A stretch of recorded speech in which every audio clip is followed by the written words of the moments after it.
Hey guys, welcome back to the Stash Report from the Stash Project. Today is April 23rd, 2018, and we have our regular weekly video here. So, we have some new kit announcements from Fujimi, as well as our, regular release stuff, and so let's just plow ahead, shall we? For July, in Fujimi's lineup, if you just watched our Shizuka preview show that we uploaded yesterday, we just talked about three of these, and there's also a reissue tossed in here. So for July, the White Pearl version of the Suzuki Hustler, and as well as the White Pearl and Active Yellow version of the Mazda Flare. For people who haven't gone back and watched that video yet, the Mazda Flare is a little commuter car. Used to be done on the Suzuki Wagon R chassis, but it's just a rebranded Suzuki. For whatever reason, they moved it to the Suzuki Hustler. And so the Mazda Flare is just a rebadged Suzuki Hustler. So this is just going to have, some new decals and things like that to convert it over to the Mazda. I'm not sure how many new parts are actually included. I'm assuming, branding, brand rebadging the way it is, it might be, a couple little things here and there, but nothing major. And then the reissue is going to be the Honda Civic EK9 Type R Early. Now, people who are into their Hondas know that there are a couple of visual differences between the early and the late type EK9 Civic.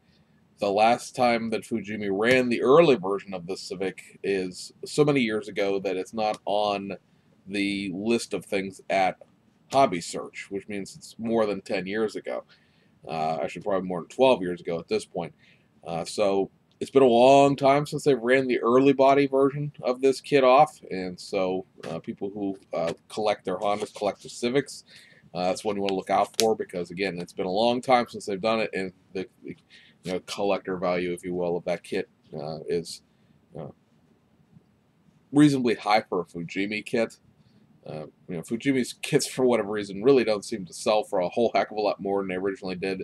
You might see a price doubling here and there, from 20s into the 40s, but there's not a lot of really, really expensive Fujimi kits, mainly because they run so many of them when they do run kits. But like I said, it's been 12, 15 years since that kit's come out, so that's something to keep an eye on. And that's really all we have for kit announcements this month, or this episode. Obviously, a good chunk of the stuff that would be announcements we just covered in the last video, the Shizuka preview show, because that's going to fill out the bulk of your June and July stuff. So before we go into this week's releases, we did get another livery set being done for the GT3 cars from Studio 27, and that is going to be the number 30 car that ran the 2016 24 Hours of Nürburgring. This is an HTP Motorsports car. It is the team car to the number 29 car that podiumed, that finished second. And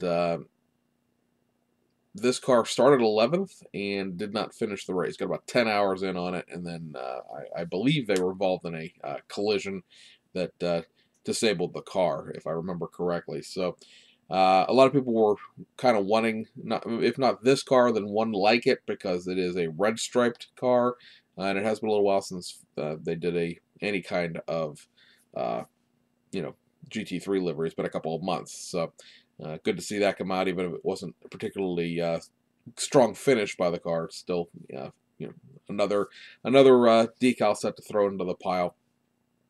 The carbon fiber for the Ferrari, the new Tommy F1 car, that carbon fiber is now out. So if you're looking for that, it's available. If you ordered it, you should be getting billed for it.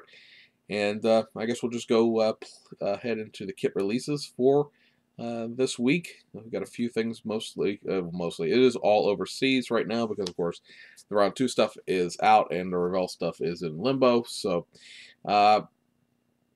first up from Aoshima, and this is just a straight restock, is the version 1 of the R35 GTR Liberty Walk kit.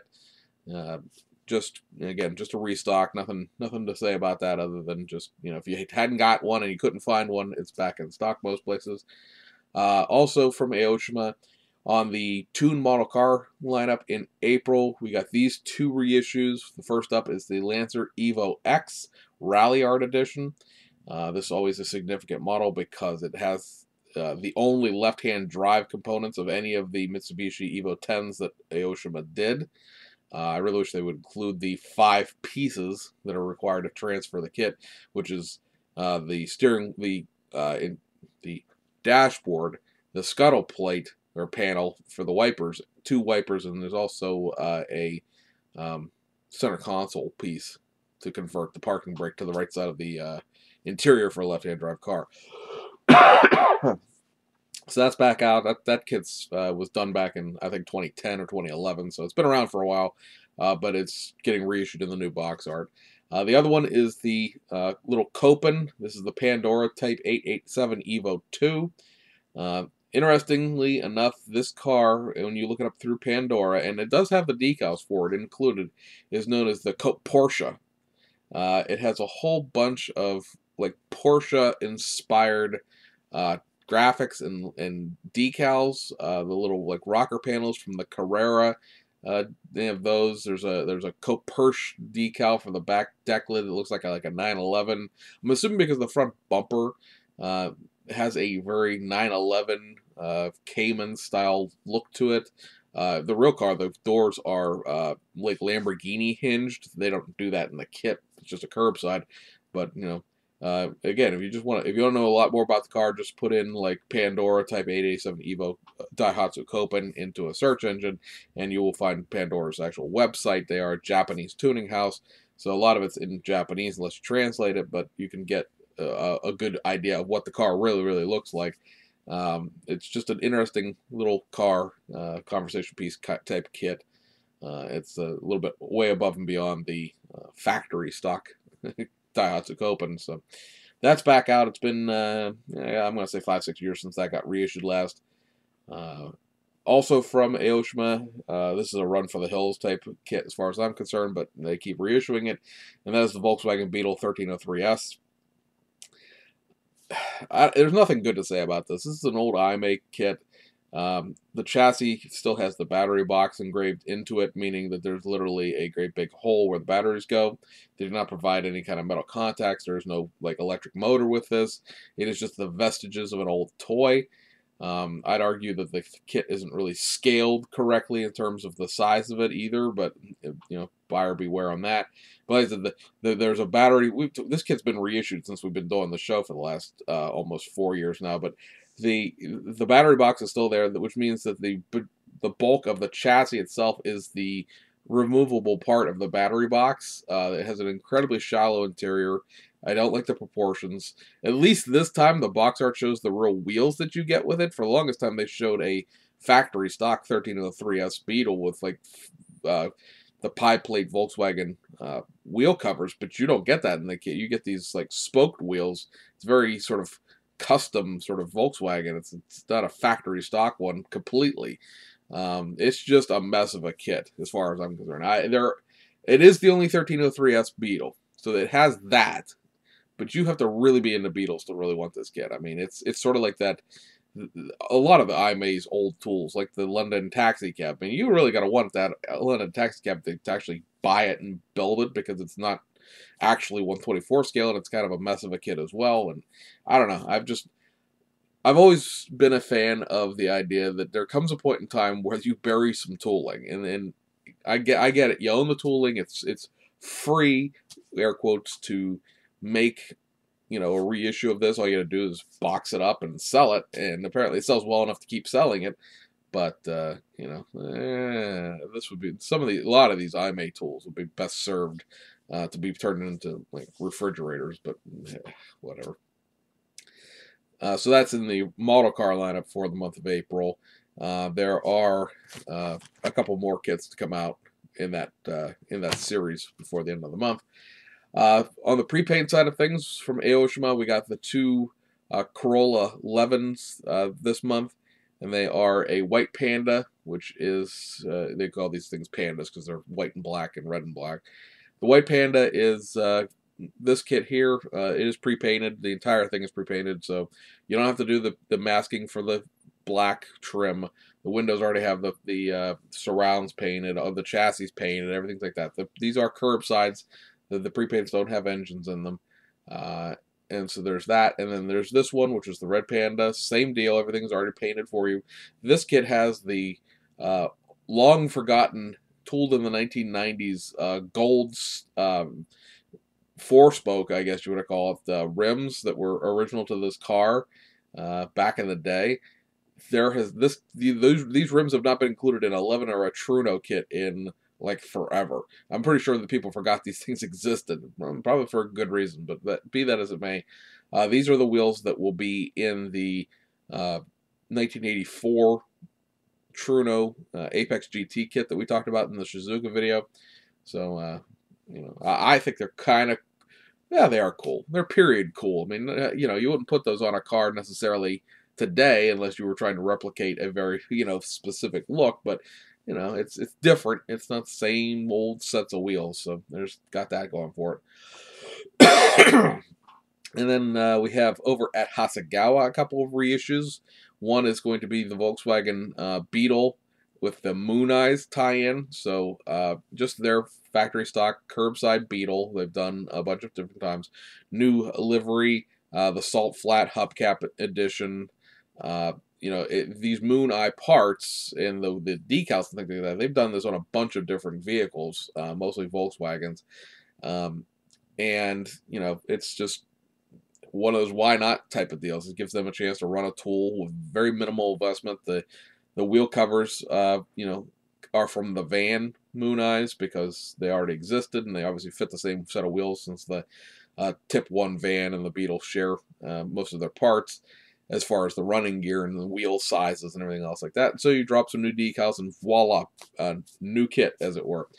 Also this week from Hasegawa, and this will be the last of the Hasegawa April kits, is the Jaguar XJST, or Jaguar XJS TWR Sports version. So this is the civilian version, if you will, of the race car kit. A bunch of aero parts here are pretty much the big difference. It has a TWR ground effects package and things like that. I mean, the TWR car in real life has a tuned engine and things like that, but obviously, how do you tune a 124 scale engine? This now makes the third of the 4 Jaguar kits to be reissued.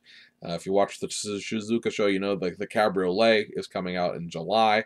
So that will be all of them. The TWR Sports is also a left-hand drive kit, so you can choose left-hand drive, right-hand drive, and you know, I don't know what else to say about it. I mean, the kit's from 1985, so it's been around the block a few times, but it hasn't been reissued since 2004.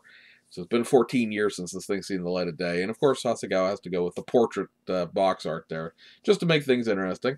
And last but not least for this week's show, we got the reissue of the big scale, the 1/12 Caterham Super 7 BDR.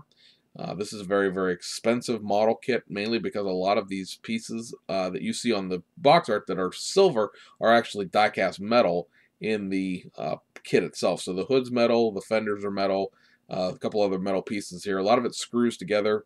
Like a lot of their big scale stuff does. You know, a lot of their big scale bikes screw together as well. It is running about $450, so you know, there's a little bit of a price to get in on this kit. However, if you were to go price the old ones that were reissued, again, probably about 10-15 years ago, they're running $800 to $1,000. So this is effectively half price.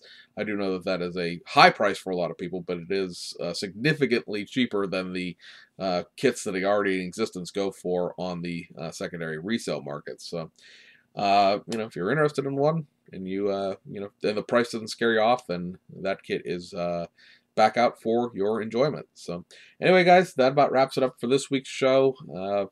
We have basically, let's see here, 1, 2, 3, 4, 5. Looks like about 5 kits from the Aoshima side of things that have not come out. Also 2 kits from Fujimi we're still waiting on. And that'll pretty much wrap it up for April. Everything else has come out already. And so we'll see you guys basically, I will say next month. I have one other video I want to do that's unrelated to, kit releases. But yeah, no, we'll have one more show this month. Next Monday is the 30th. So one more stash report for the month of April, and then we'll do our May compilation shortly thereafter. So hope you enjoyed it, and we'll see you guys on the other side.